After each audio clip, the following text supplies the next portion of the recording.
നീ എവിടേക്കേ കറങ്ങുന്നേ? എനിക്കും ഇങ്ങനെയൊക്കെ പോണെന്നുണ്ട്. വർഷത്തിൽ ഒരു തവണ വെച്ച് ഗർഭിണിയായ പിന്നെ എങ്ങനെ നാട് ചുറ്റാനാ? മുരളി, എല്ലാവർക്കും വിശക്കുന്നുണ്ടാവും. അവർക്കുള്ള ഭക്ഷണം ഓർഡർ ചെയ്യേ. 4 പേർക്ക് അഡ്രസ് അയച്ചു കൊടുത്തിട്ടുണ്ട്. 3 പേര് ഓൺ ദ വേ വന്നോണ്ടിരിക്കുക. നീ ഒന്ന് നിക്ക്. 4ാമത്തെ ആളാരാ? ആരാന്ന് പറയടാ. നിന്നോടല്ലേ ചോദിക്കുന്നേ? ചേടാ, ഇവൻ എന്തൊക്കെയാ കാണിക്കുന്നേ? കണ്ടില്ലേ, ചുമ്മാ സീൻ ഉണ്ടാക്കിക്കൊണ്ടിരിക്കുക. എന്താടാ ചോദിച്ച അതിനോട് ഉത്തരം പറഞ്ഞൂടെ? ആരത്? റാം. ജാനു വരുന്നേ.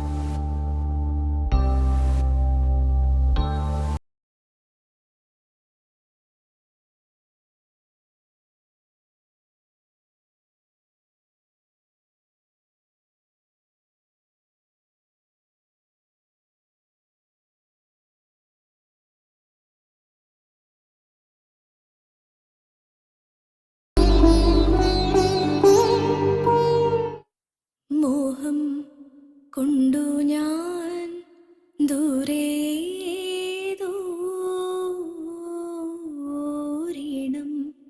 പൂത്തനാൾ മധു തേടിപ്പോയി നീലേ താനേ തളിരാർന്നു പൂവനങ്ങൾ.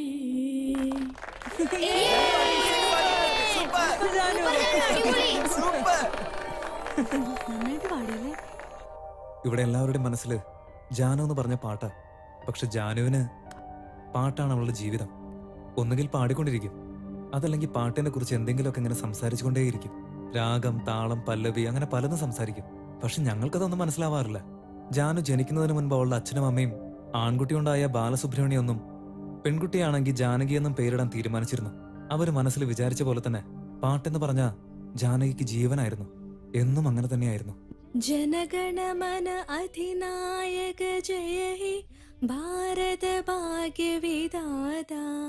റേഡിയോയിൽ പാട്ട് കേൾക്കുന്ന സമയത്തൊക്കെ അല്ല ഇത് ജാനു പാടുന്ന പാട്ടല്ലേ എന്ന് തോന്നിപ്പോവാറുണ്ട്. ഉടനെ അവളുടെ മുഖമായിരിക്കും മനസ്സിലേക്ക് വരാൻ. അത് അവൾക്കും അറിയാം. ആ സമയത്തൊക്കെ എന്റെ മനസ്സിൽ ജാനു മാത്രമായിരിക്കും. എനിക്ക് 90% അറ്റൻഡൻസ് കിട്ടിയിട്ടുണ്ടെങ്കിൽ അതിന് കാരണം അവള് മാത്രമാണ്. ഒരു ദിവസം പോലും അവളെ കാണാതിരിക്കാൻ പറ്റില്ല. അവളെനിക്ക് എന്റെ ജീവന. എപ്പോഴും അങ്ങനെ തന്നെയായിരുന്നു. അവൾ എന്തു തന്നെ പറഞ്ഞാലും അതൊക്കെ ഞാൻ കേൾക്കും. അവൾക്ക് എന്തു വേണമെങ്കിലും എൻ്റെ അടുത്ത് ചോദിക്കാറുള്ളൂ.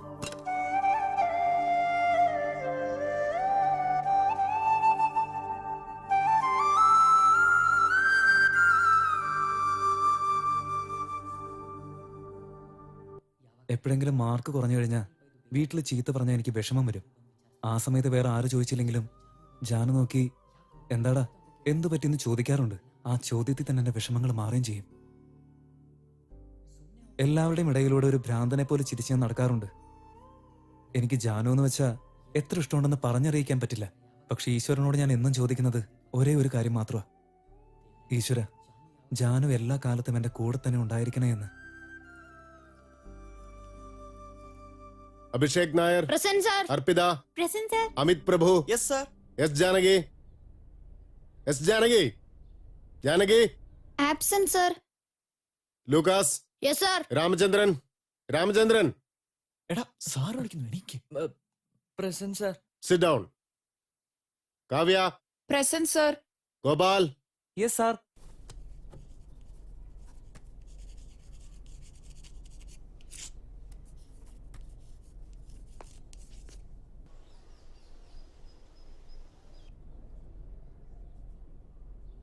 എന്തു പറ്റി? ടീച്ചർ എന്താ നിന്നെ വല്ല വഴക്കും പറഞ്ഞു? ഹലോ മിസ്റ്റർ, എന്താ പറ്റിയേ? നിന്നോടാ ചോദിച്ചേ, കാര്യം പറ. ജാനു ഇന്ന് സ്കൂളിൽ വന്നില്ല. എന്താ കാരണമൊന്നും അറിയില്ല. Abhishek Nair present sir. Arshita yes sir. Amit Prabhu Giri yes sir. S Janaki what happened to her? അറിയില്ല sir. Please sit down. Ramachandran എടാ വിളിക്കുന്നടാ. Sir present sir. പകൽ കിനാവ് കാണുകയാണോ? Idiot. Sit down. Kavya yes sir. Satish present sir. Sathyanathan ഡാ, ഗിരി യെസ് സാർ. അവളെ എന്താടാ എടി ശുഭേ, റാം വിളിക്കുന്ന. എന്താടാ? ജാനു എവിടെ? എനിക്കറിയില്ല. ഇടി വാങ്ങിക്കുന്നീ. അപ്പൊ പിന്നെ എന്റെ കയ്യിൽ നിന്ന് പൂ പറിക്കാൻ പോവും? നീ അവളുടെ കൂട്ടുകാരിയല്ലേ, നിനക്കറിയില്ലേ? ഞാനിപ്പോ നിന്റെ കൂടെ ഇവിടെ ഇരിക്കല്ലേ, പിന്നെ എനിക്കെങ്ങനെ അറിയാനാ? അതൊക്കെ ചോദിച്ചറിയണ്ടേ? എല്ലാം ചോദിച്ചറിയാൻ ഞാൻ ന്യൂസ് റിപ്പോർട്ടർ ഒന്നുമല്ല.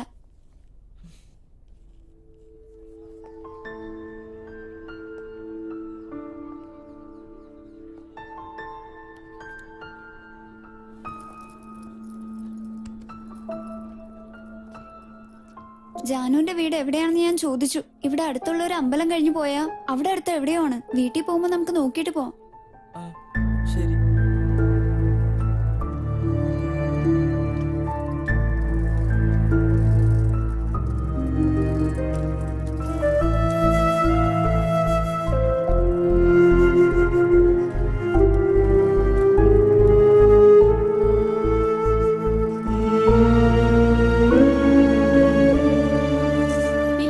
ഇവിടെ എവിടെയോ ആണ്. നമുക്ക് തിരിച്ചു പോയാലോ? ദേ ഒരുപാട് ലേറ്റ് ആയടാ. വൈകി വീട്ടിൽ ചെന്ന അമ്മ എന്നെ വഴക്ക് പറയും. എന്തായാലും അവള് തിങ്കളാഴ്ച വരുമല്ലോ.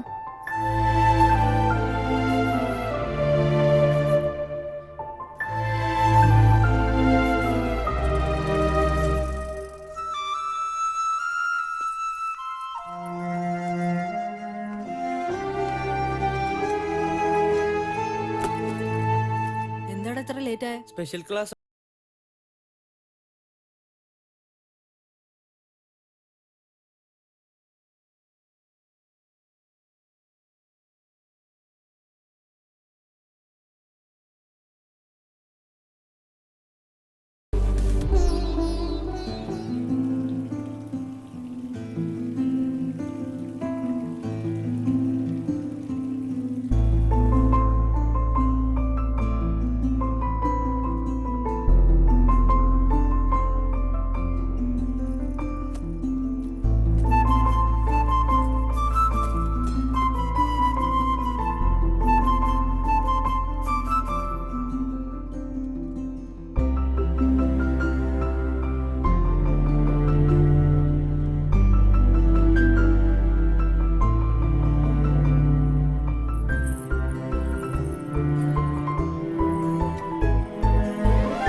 ചെല്ല് ചെല്ല്, വേഗം ചെല്ല്.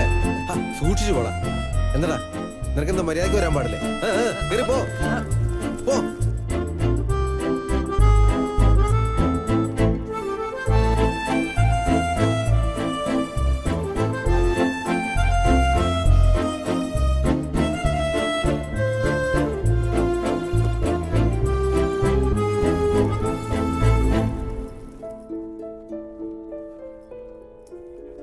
എടാ നീ ജാനു വന്നടാ. ഹേ ജാനു. 4-5 ദിവസത്തിന് ശേഷമാണ് ഞാൻ ജാനുവിനെ കാണുന്നത്. അവൾക്കൊട്ടും വയ്യായിരുന്നു. സാധാരണ പോലെ ആയിരുന്നെങ്കിൽ ഓടിച്ചെന്ന് അവളുടെ അടുത്ത് സംസാരിക്കുമായിരുന്നു. പക്ഷെ ആ ദിവസം നിന്നിടത്ത് നിന്ന് ഒരടി പോലും വെക്കാൻ പറ്റാത്ത അവസ്ഥയായിരുന്നു. എന്ത് പറ്റിയെന്നറിയില്ല. ഞാനൊഴികെ അവിടെയുള്ള എല്ലാവരും അവളോട് സംസാരിച്ചു. എനിക്ക് അവളുടെ അടുത്ത് പോയി അവളുടെ കൈകൾ പിടിച്ച് എന്തുകൊണ്ട് ഇത്ര ദിവസം വന്നില്ല, നീ ഇല്ലാത്തത് കൊണ്ട് ഞാൻ എന്തുമാത്രം വിഷമിച്ചു എന്ന് അറിയൂ എന്ന് ചോദിക്കണമെന്ന് ആഗ്രഹം ഉണ്ടായിരുന്നു. പക്ഷെ അങ്ങനെയൊന്നും എനിക്ക് പറയാൻ പറ്റിയില്ല. എന്തു പറ്റി മോളെ? തീരെ വയ്യാതിരിക്കുന്ന പോലെ 2 ദിവസം കൂടെ റെസ്റ്റ് എടുത്തിട്ട് വന്നാ പോരായിരുന്നോ? ഇല്ല സർ, കുഴപ്പമില്ല. ശുഭ, അവളെ നോക്കിക്കോളൂ. ശരി സർ.